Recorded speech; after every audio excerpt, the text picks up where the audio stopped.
If you are feeling like your options are limited, if you are feeling stuck and scarce, that feeling is created by what you are choosing to think and believe right now about the current situation that you're in.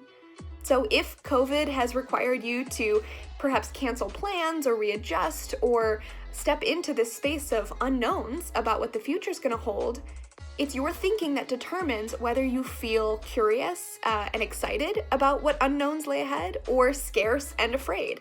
So my invitation for you is to first activity is just dump out all of that negativity in your brain right now, because I'm guessing there's quite a bit of it. Once you clear that space, just journal it out, dump it out. There's no right answer. Just get it onto paper so that you can look at it. And once that's out of your brain, there's going to be space for you to start thinking more creative, more optimistic, more open-minded thoughts about options, opportunities, and ways of approaching the future that you perhaps didn't consider before when you were feeling more negative.